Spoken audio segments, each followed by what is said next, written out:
Моның белән генә без әле Тукай юлы дигән туристик маршрут буенча сәфәребезне төгәлләргә ашыкмыйбыз.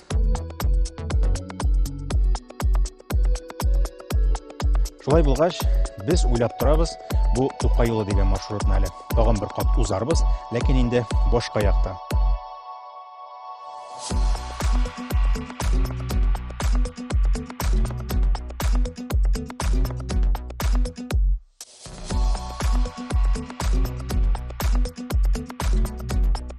Сүзебездә торып, Тукай юлының бүтән бер тармагын үтеп карау ниятебезгә һава торышы яхшы ук төзәтмәләр кертте. Басу юлларын кар каплап, безне бер авылдан икенчесенә кыска юллар белән генә чыгу мөмкинлеген бетерде. Безнең хәлдән гыйбрәт алыгыз.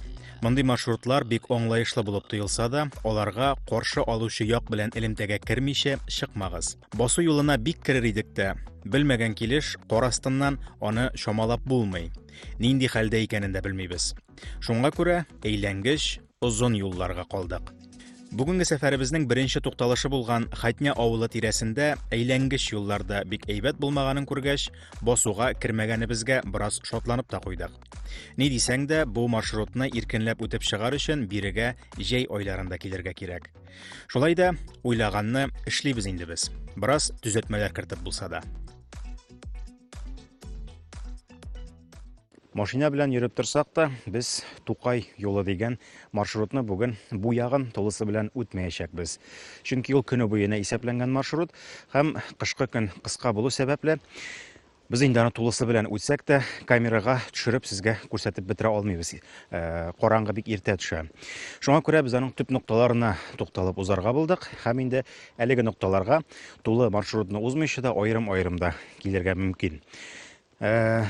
Башыннан ук карасак, бу өлеше Тукай юлының Балтач районының Сосна авылыннан башлана. Анда инде белүегезчә Габдулла Тукайның әнисе Биби Мәмдүдә җирләнгән. Менә шул Сосна дигән авылдан башланып, 25 чакрым юл узып, турыдан гына Хәсән Шәйх авыллары аркылы әлеге маршрут Хатняга килеп чыга. Хатня нәрсәсе белән үзенчәлекле.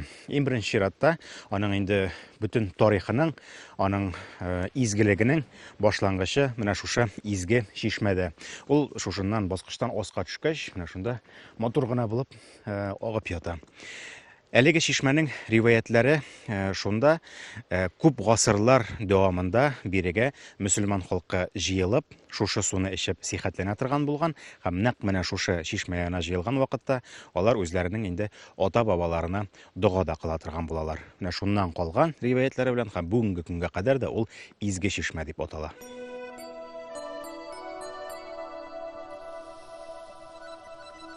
Җирлеге борынгы булса да, Хатня авылы үзе чагыштырмача яшь. Ул 19-нчы гасырда гына барлыкка килә әле. Аңа кадәр бу җирләр татарлар кулында була. Хәзерге вакытта Хатняның күршесе булган Акчишмә авылы кешеләре яшәгән биредә.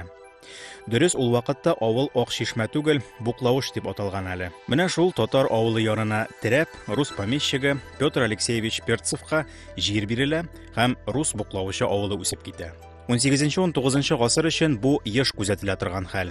Мондый сәясәтнең максаты халыкны катнаштыру, христианлаштыру, әлбәттә. Шуңа да татарлар читкәрәк китеп утырырга карар кылалар. Перцевның җирләре табигатьнең искиткеч матур почмагында урнашканга күрә, авылны Аркадия, Оҗмах җирләре дип тә атап йөртәләр. Ләкин биредә еш кына кәеф сафа корып бәйрәм итүләр булу сәбәпле, аңа көлү тавышын хәтерләткән Хатня исеме ныграк ябышып калган.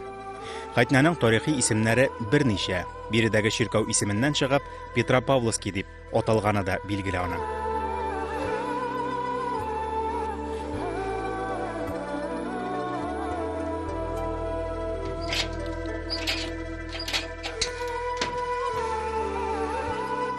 Хатня авылына кергән вакытта Петр һәм Павел чиркәүен күрмичә китү мөмкин түгел.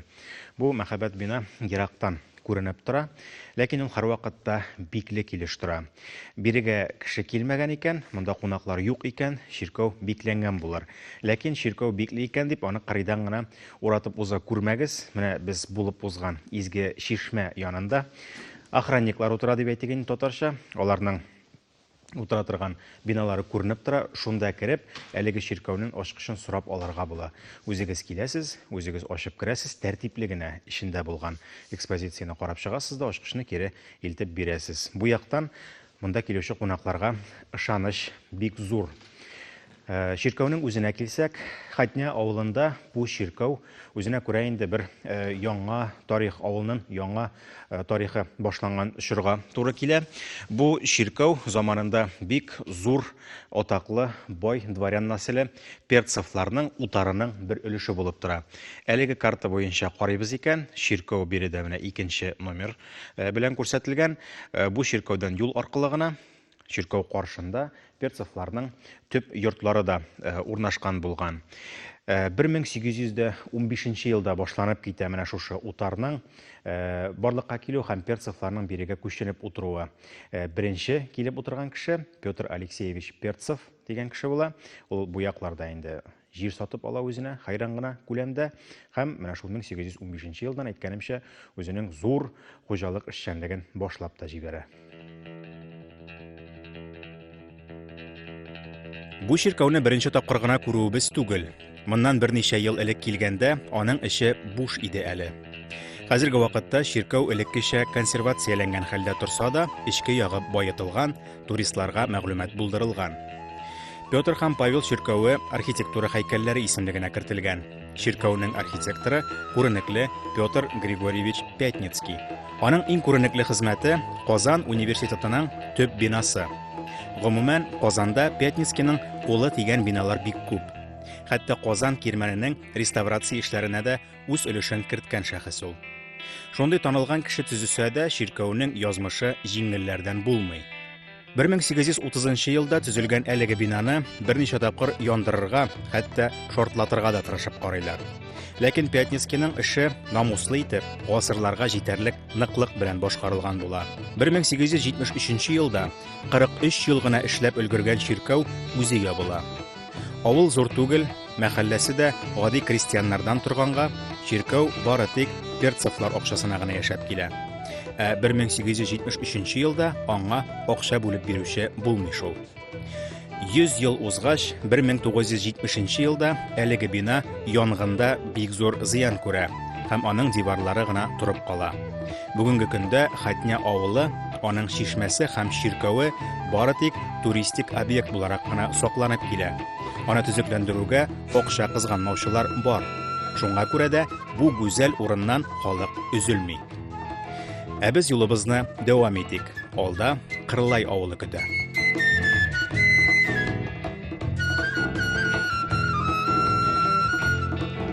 Все дороги ведут в Рим дигән шикелле, Тукай юлының барлык маршрутлары да Яңа Кырлай авылына китерә.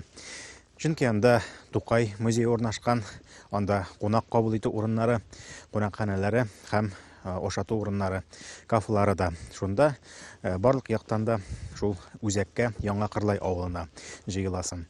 Ләкин без бүгенге маршрутыбызны Яңа Кырлайга таба дәвам итмәдек, чөнки инде без аның турында алдагы тапшыруларда тәфсилләп сөйләп уздык. Яңа Кырлай дигәч инде безнең дә башта шундый уй туды. Яңа Кырлай булгач, димәк аның искесе дә булырга тиеш бит инде. Алар бер-берсе белән бәйле микән? Һәм шуннан да шулай булып чыкты. Без хәзер Иске Кырлай авылына килдек. Әлеге авыл Арчадан 12 километр ераклыкта урнашкан. Һәм халык сүзенә ышансак, без әле моны тикшереп карамадык. Менә шушы Яңа Кырлай Иске Кырлайдан күченеп киткән кешеләр нигезләгән авыл булып тора. Иске Кырлай авылы шулай ук инде заманында дан казанган авыл булган. 20нче гасыр башы мәгълүматын гына алсак та, бу чорда әлеге авылда 2 мәчет булган, су тегермәне булган, 3 кибете булган һәм инде 1200 десятинага якын җире булган авыл халкының.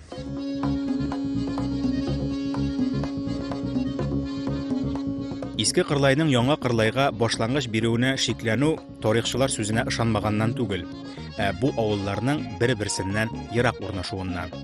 Яңа Кырлайдан Искесенә барып җитү өчен 18 километр юл узарга кирәк. Күп вакытта яңа авыл Иске авылдан бер инеш аша гына урнашса да, Арча районында бүтәнчәрәк вазгыять. Инкызага кырлайлар бик йөрүмсәк халык булып чыкты. Иске Кырлай үзе дә хәзерге урынына күчеп утырган икән. Кырлайның төп нигезендә Биектау районының Хохловка дигән рус авылы утыра бүгенге көндә. Элеккеге татар исеме Күкләү булган диләр. Әлеге мәгълүмат дәлилле. Хохловка авылы янында урнашкан борынгы зираттагы 3 кабер ташын Марсель ага Әхмәтҗанов табып укый. Алар 16 гасыр уртасына карый һәм анда язылган исемнәр татар исемнәре. Бер кабер ташына урыс явы килгәндә шаһит булды дип тә язылган.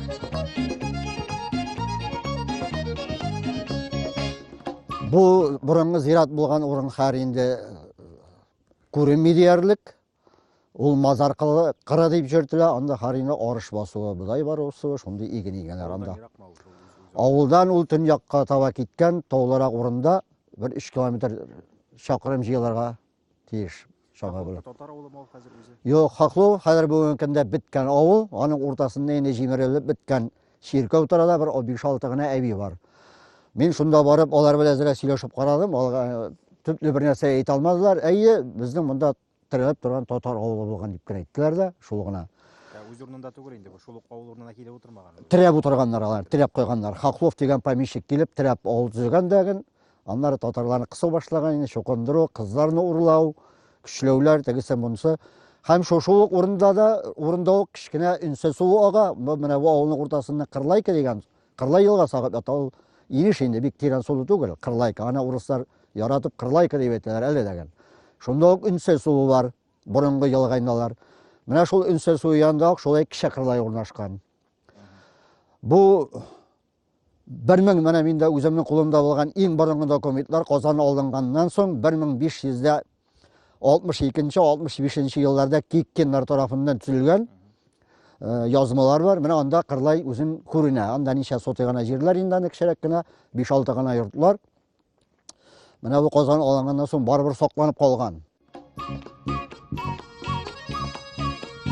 Алдагы тапшыруларның берсендә мин 16-17 гасырларда гына да Казан арты дигән зур төбәктә 500 ләп авыл булганлыгы турында әйткән идем. Җирлегенә карата бу бик зур сан, бигрәк тә ул шөр өчен. Ләкин ышанмаслык түгел. Иске Кырлай тирәсен генә алсак та, биредә Мәтәскә, Мөндеш, Әзәк кебек борынгы авыллар утыра. Алар барысы да төрле чордагы документларда теркәлгән, яшьләре расланган. Шулай ук Иске Кырлайдан 10 гына километр ераклыкта Арча кирмәне булганын да онытырга ярамый. Казанга буйсынып турса да, ярыйсы ук алга киткән, бай үзәк булган биредә, ханлык чорында. Арча кирмәнендә кенәзләр утырганын, аларның Ныкрат, Марый җирләре белән элемтәдә торганнарын да исәпкә алсак, әлеге төбәк чагыштырмача мөстәкыйль җир буларак үзаллана. Шуңа күрә Арча кирмәне Казан алынгач та Мәскәү гаскәрләренә байтак каршылык күрсәтеп яши.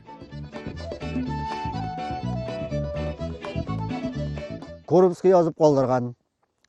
Алар менә бу 1557 елга хәлле Арчага баш күтәреп көрәшкәнен беләбез. Менә шул Арча ягын бу якын тирә бөтен авылларны туздырганнан соң, алар язып калдырган Коробскийның язмасында шушы Ия авылыннан Иске Кырлай җирлегенә Әзәккә 4 авыл төшеп утырдылар дигәннәр. Ул бик зур авыл булган. Әллә ничә меңлек кеше һәм әллә ничә мәчеттә булган дип языла инде. Һәм шулай ук янында ук булган Михрбан дигән бик борынгы авыл. Менә алар шушы Михрбан, Ия һәм Әнәк дигән авыл шушы тирәдә булган Әнәк. Менә президентыбыз, беренче президент Шәймиевның авылы күчеп киткән шул авыл түгел микән дигән эзләнүләр бара. Әле төгәл мәгълүматлар табып булдыруда. Башта шул авыллар булганда, 1557 елда баш күтәрүләр бастырылгач, бу якларны туздыргач, ул авыллардан күчеп утыралар шушы җирлекләргә, әмма шул ияләрдән, Әнәкләрдән шушы тирәгә. Язулары буенча шулай, документ буенча караганда, ул 1557 елдан төшкән авыллар монда Кырлайга чыгып утыра. Кырлай авылы документта күренми. Ул вакытта монда юк. Ниндидер авыл булган. Ул авыл күчеп киткән, без инде эзләдек, менә табып булмый, ак бу ягына күчеп киткәннәр дип бара. Алар зур авыл булмаган, шул 12 йорт булгандыр фақат. Безнең инде бабайлар килеп утырган бу вакытта инде. Әкәйсте дигән, ана өске якта бер урын бар безнең борынгы олы юлдан төшкәндә, менә анда әкәйләр яшәгән. Әкәйләр дип әйтәбез безнең бу як кешеләр Мариларны. Алар инде белгәнегезчә урман пәриләре, урман içinde яшәргә яраткан халык. Татарлар килеп урнашкач, татарлар аларны кысыра башлагач, әкренләп алар ташлап киткәннәр бу җирлекне. Алар күп гаилә түгел инде. Шул заманнардан калган бер-ике гаилә әле татарлашкан барыйлар безнең авылда да яшәгәннәр. Алар билгеле кемнәр икәнлеген.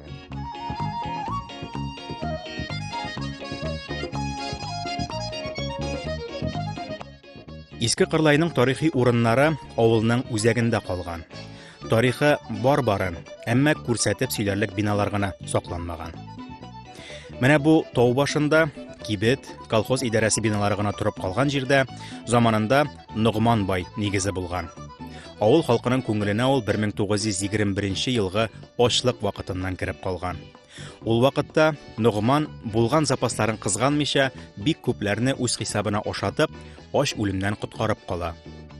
Кылган яхшылыклары аны репрессияләрдән генә саклап кала алмый. Нугман байның тарихы шәхес культы елларында өзелсә дә, Кырлайда аның нәселен дәвам итүчеләр бар.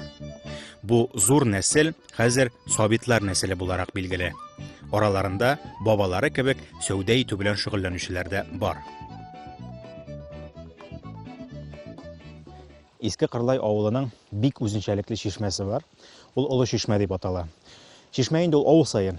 Хәзер инде борынгы чишмәләрне дә моторлап ясап куялар. Инде авыл халкы чишмәгә йөрү гадәтен яңадан кайтарып килә безнең заманда.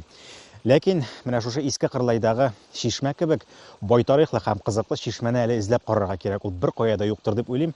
Мондый тарихлы чишмә. Әлеге чишмә турында шушы Иске Кырлай авылында туып үскән бер абзый язып калдырган үзенең көндәлегендә. Ул инде кичкенә вакытын искә алып язган. 1921 елда туган абзый ул. Менә инде үзен хәтерли башлаган вакытын 5-6 яшьләр дип алабыз икән. Шул 1920 елларның ахырларында язган дип чамалыйк инде. Ул вакытта да әле бу чишмәнең 3 улагы булганы билгеле. Аның иң беренчесе өстәрәк урнашкан улак. Әлеге улактан аккан суны бары тик эчәр өчен генә тута торган булганнар. Аннан астарак улактан, ул суда инде бәрәңге юарга мөмкин булган, яки казымәсендә казларны шунда юа торган булганнар. Фәкать шуның өчен генә кулланганнар. Ул улактан чыккан суны. Иң астагы улак, анысы инде юкә кабыгыннан эшләнгән улак булган. Ул су белән бары тик мәйеттән калган киемнәрне генә юа торган булганнар. Бу чишмә агып төшә ия суына таба. Инде шушында үстән төшергән кадрларда күреп узарсыз. Шушы ия суы буенда әле бу авылның тагын бер күренекле урыны Сабит болыны. Бу инде Сабит байның җирләре булган, шушы болынлыкка бөтен авыл яшьләре җыела торган булган. Бу инде үзенә күрә мәхәббәт аңлашу, очрашу, кичке уеннар урынында булып торган чишмә буе һәм инде шушы Сабит болыннары.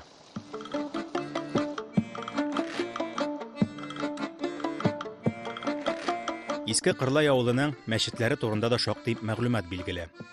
Беренче мәчет авыл чишмәсе һәм Нугман бай нигезе янында гына булган.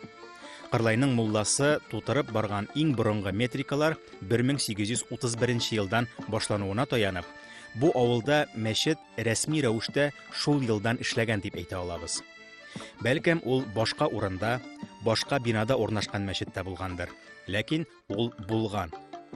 Хикмәт шунда, авылның мәчет вазифасын башкаручы берәр бинасы булмаса, хөкүмәт муллага метрика тутырып баруны тапшырмас иде. 1831 елның Кырлай тарихына кирип калуы бик мөһим, чөнки авылның урыннары түгел билгеле мәчетләре ким дигәндә 50 елга соңрак төзелгәннәр. Җае чыккан сайын кабатлап килгән, документка теркәлмәсә дә, мәчетсез, мәдрәсәсез яшәгән авыл булмаган дигән сүзләргә тагын бер дәлил бу.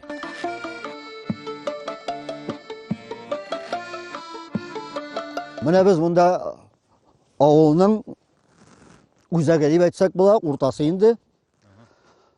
Менә монда безнең сул якта үзебездән күренеп тора. Хәзер монда Бөек Ватан сугышы да һәлак булган авылдашларга куелган һәйкәл тора инде. Менә 1985 елларда бай үзебезнең авыл кешеләре Камалов Әнвәр абый, Сабиров Ахун абыйлар, алар председатель берсе парткорг булып эшләде. Шулар заманында алар икесәле фронтовиклар куелган истәлек. Менә бу 1800 елларда бу урында авылның бае Сабит Хаҗи дигән кеше бар иде булган. Шуның урны булган, йорт урны булган, аның бу аскакта болынлыклары, авылның бик зур байы булган ул Сабит исемле, хаҗи кылган. Менә шушында 1885 елларда бик зур итеп эшкә бүленгән ул башмак мәчет, сөннәт мәчет һәм фарыз мәчет дип атала, зур мәчет иде. Без кичкенә вакытта ул мәчетне бетерелеп аны клубка әйләнделәр, анда кино булып, кино карап, концерт карап яшәгән инебез. Ну, урында бик борынгы, бик зур, бик яхшы агачлардан эшләнгән иде. Аның бик зур манарасы булып, манарасын 1946 елны кискәннәр. Шуннан клубка әйләнгәннәр. Хәзергә менә теге якта безнең икенче мәчет. Монсы беренче мәхәллә, тегесе икенче мәхәллә. Бу менә 2010 елларда төзелгән мәчет, хәзер ачылды бу. 2012дә манарасын куйдылар бугай. Анда шулай ук мәктәп булды, тоже ана шул нак шул урында бик борынгы мәчет бар иде. Шулай ук шул 19 гасыр уртасында салынган мәчет. Ул мәктәп бул торды инде башлангыч классында, шунда укыдык без.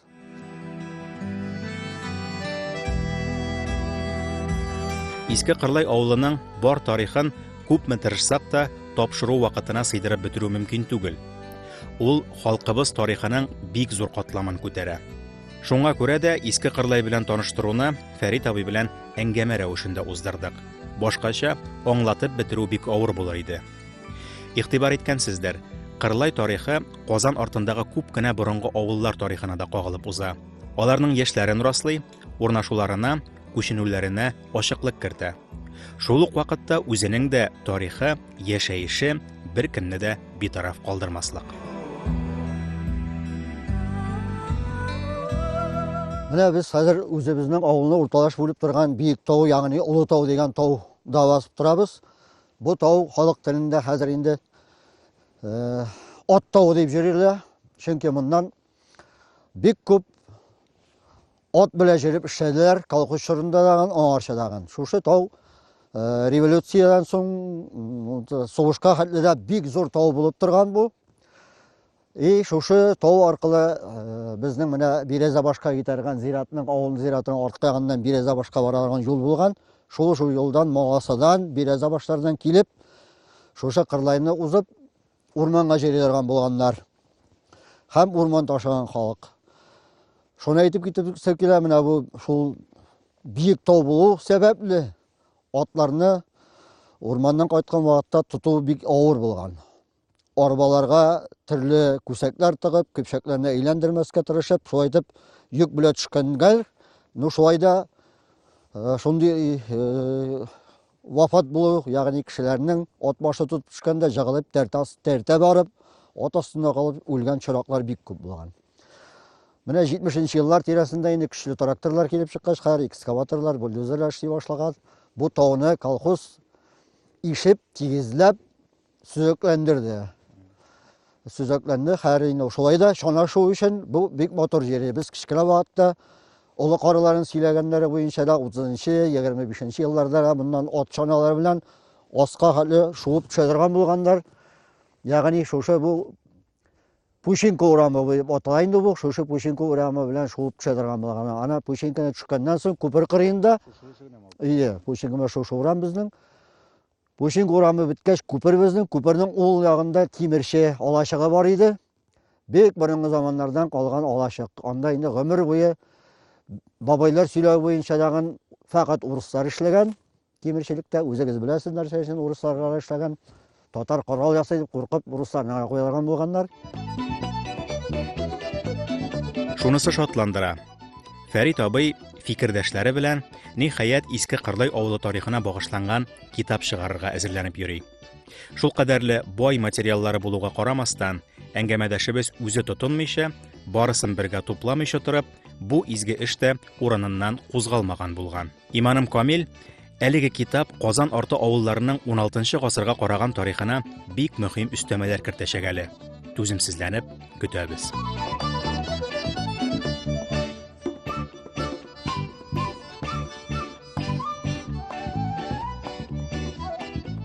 Мөхтәрәм тамашачылар, каршы килмәсәгез, юлчылар яңа ел бәйрәмнәре узганчы гына бераз ял итеп алырга булды әле. Кайтып, гаиләләрне күреп, тимер атыбызны киләчәк сәфәрләргә әзерләгәнче генә булса да. Бераз фикер туплап, гыйнварда кабат юлга кузгалырбыз, Алла бирсә. Якынлашып килүче яңа ел белән сезне. Елларыбыз имин, юлларыбыз тигез булсын. Киләсе очрашуларга кадәр.